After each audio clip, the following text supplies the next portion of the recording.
మళ్ళీ వాళ్ళు కాకుండా కొత్తగా వచ్చారు. ఈ 5 సంవత్సరాలు ఈ బోర్డు ఏం చేస్తూ ఉంది? ఈ టీటీడీ బోర్డుని మేము ప్రశ్నిస్తున్నాం. మీరు బయటికి రండి. గత ముఖ్యమంత్రి ఏం చేసి ఉండాల్సింది? వచ్చినప్పుడు మీరు పంపించండి ల్యాబ్స్కి. మీకు ఎవరైతే తప్పులు చేశారో వారి మీద మీరు చర్యలు తీసుకోండి చెప్పాలి. కానీ తప్పులు చేసిన వాళ్ళని వెనకేసుకొచ్చే విధానం ఏంటో నాకు అర్థం కావట్లేదు. ఇది ఆయన మార్చుకోవాలి. అంతేగాని మీరు అస్థిరత చేసే ఆలోచన కానే కాదు. ఇదే మీరు ఊహించండి. ఇంకా ఏ ధర్మం మీదైనా సరే ఇలాంటి అపవిత్రం ఒక చర్చి మీద జరిగిన, ఒక మస్జిద్ మీద జరిగిన దేశం అల్లకల్లోలం చేసేస్తారు. ప్రపంచం అంతా మాట్లాడతారు. గ్లోబల్ న్యూస్ అయిపోద్ది. కానీ దేశంలో కోట్లాది మంది హిందువులు అపవిత్రమైతే, ఈ ప్రసాదం అపవిత్రమైతే ఒక్కరు కూడా మాట్లాడకూడదు. ఇది సెక్యులర్ వ్యవస్థకు విఘాతం అంటే హిందువులకి మనోభావాలు ఉండవా? ఇది ఒక్కరు నిందించట్లా? అసలు మీరు ప్రస్తావన చేయకూడదు, ఇది తప్పు, ఇది మాట్లాడకూడదు అంటే ఎట్లా? ఇదే వేరే మతానికి మీరు అన్వయిస్తారా? నేను అన్ని మతాలని సమానంగా గౌరవించేవాడిని. ఇస్లాంని గౌరవించేవాడిని, క్రిస్టియానిటీని గౌరవించేవాళ్ళం. మేమందరం సనాతన ధర్మం అని మొత్తుకుంటున్నాం. దేనికి సనాతన ధర్మం అంటే? సనాతన ధర్మానికి ఒకరు ప్రారంభించింది కాదు. ఇది ఒక వ్యక్తి ఒక కూర్చోబెట్టి ఒకరు స్టార్ట్ చేసింది కాదు. ఇది కొన్ని వేలాది సంవత్సరాలుగా అన్ని మతాలని, అన్ని విశ్వాసాలని అలింగనం చేసుకున్న నేల ఇది. అలాంటి విశ్వాసాలకి దగ్గర తీసుకున్న ఈ నేల మీద ఇలాంటి అపవిత్రం జరిగితే, రిపీటెడ్గా జరిగితే, ఒకసారి కాదు 2 సార్లు కాదు, రిపీటెడ్గా జరిగితే ఇప్పుడు కూడా మాట్లాడకూడదంటే అది తప్పు చేసిన వాళ్ళం అవుతాం. మేము దోషులకి శిక్ష పడాలి. ఫుడ్ అడల్టరేషన్ ఇది మేము కాదంటలా. టీటీడీ బోర్డు అప్పుడు టీటీడీ బోర్డు బాధ్యత తీసుకోవాలి. పొలిటికల్గా వచ్చి అలంకారప్రాయంగా ఒక్కొక్కళ్ళు వచ్చేసి దర్శనాలకి టికెట్లు ఇవ్వడానికి మీరు బోర్డు మెంబర్స్ అవ్వలేదు. మీరు ఎవరు చైర్మన్ కానీ ఈవో కానీ. మీరు అక్కడ ధర్మాన్ని పరిరక్షించాలి. మీరు అక్కడ మీ ఇష్టాలకి మీరు కూర్చోబెట్టి మీ ఇష్టాలకి కాంట్రాక్ట్లు ఇచ్చుకోవడానికి మీరు టీటీడీ బోర్డుకి మీరు వెళ్ళలేదు. మీరందరూ, మీ అందరికీ బాధ్యత ఉంది. మీరు నిర్ణయించుకోవాలి. ఎవరికి కోపాలు రావు, ఎవరికి వేదన రాదు, ఎవరికి బాధలు రావుంటే కుదరదు. వస్తాయి బాధలు, వేదన ఉంది, మాట్లాడతాం. మర్చిపోకండి ఎవరు.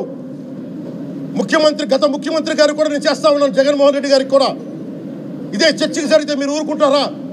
ఒక మసీదుకి జరిగితే ఊరుకుంటారా? ఒక తిరుమలకి జరిగినప్పుడు ఎందుకు వెనకేసుకొస్తారు? రాకండి. ఏ మతం మీద దాడి జరిగినా సంపూర్ణంగా నాతో సహా మేము ఖండిస్తాం, బయటకు వస్తాం. ఇస్లాం మీద దాడి జరిగితే మేము మాట్లాడతాం, క్రిస్టియానిటీ మీద దాడి జరిగితే మేము మాట్లాడతాం. హిందూ ధర్మం మీద, సనాతన ధర్మం మీద దాడి జరిగితే కూడా నేను మాట్లాడతాను. ఇది మొదటిసారి కాదు, మేమందరం మాట్లాడతాం. ఇది ప్రాథమిక హక్కు. ఇది పరస్పర విశ్వాసాలను గౌరవించుకోవడం చాలా చాలా అవసరం. ఇది అందరికీ తెలియజేస్తున్నాను. ఇది దోషులకి కఠిన శిక్ష పడాలి. అలాగే ముఖ్యమంత్రి గారికి కూడా నేను తెలియజేసుకున్నాను, చంద్రబాబు నాయుడు గారికి కూడా క్యాబినెట్ మీటింగ్ జరగాలి, అసెంబ్లీలో చర్చ జరగాలి. అసలు టీటీడీ ట్రస్ట్లో ఎన్ని అవకతవకలు జరిగినాయి, దీని మీద కూలంకషంగా దీని మీద చర్చలు జరగాలి. అలాగే నిన్న అందరూ మీడియా పెద్దలు కూడా అడుగుతూ ఉన్నారు, అధిపతులు, పత్రికాధిపతులు కూడా అడుగుతూ ఉన్నారు, మీడియా వారు కూడా అడుగుతున్నారు, దీన్ని సిబిఐకి తీసుకెళ్లాలా లేదా అనేది. అది గౌరవ ముఖ్యమంత్రి గారు నిర్ణయం తీసుకోమని. మీరు ఏ నిర్ణయం తీసుకున్నా క్యాబినెట్ మీ వెనకాల ఉంటుంది, ప్రజలు మీ వెనకే ఉంటారు. ఇది ఇక్కడితో ఆగాలని మనస్ఫూర్తిగా నేను కోరుకుంటున్నాను.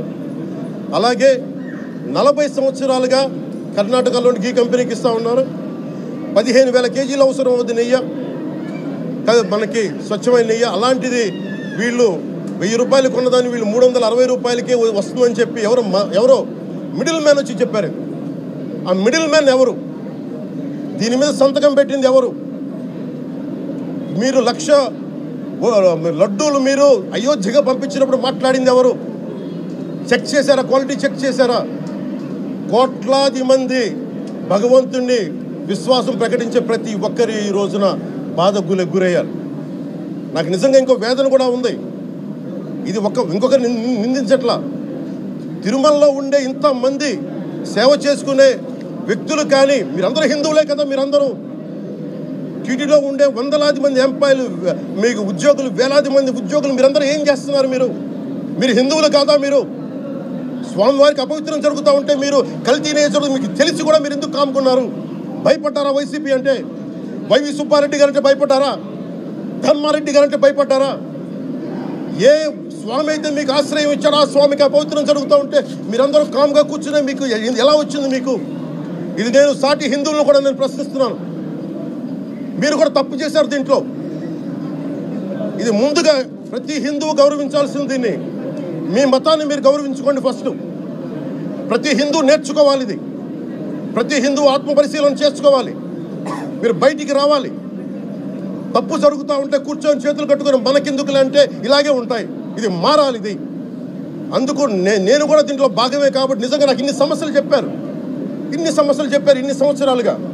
వైసీపీ మీద పోరాటాలు చేస్తున్నాం. రోడ్లు బాగలేదంటే మాట్లాడాం, రైతుకి సమస్యలు వస్తే మాట్లాడాం, గుడులు అపవిత్రం చేస్తుంటే మాట్లాడాం. కానీ ఏ ఒక్కరు కూడా బలంగా కూర్చొని టీటీడీ ఉద్యోగులు ఎవరైనా సరే ఇలా జరుగుతుంది అని తెలిసి కూడా కామ్కున్నారంటే మీరు మహా అపరాధం చేశారు. ఆ మహా అపరాధానికి నేను కూడా నాకు సంబంధం లేకపోయినా ఈరోజు నేను ప్రాయశ్చిత దీక్ష మొదలుపెట్టాను. ఈరోజు 11 రోజులు స్వామివారికి నేను క్షమాపణలు కోరుకుంటూ దీక్ష తీసుకుంటున్నాను. ఇది మారాలి, భవిష్యత్తులో ఉండకూడదు అని కోరుకుంటూ సెలవు తీసుకున్నాను.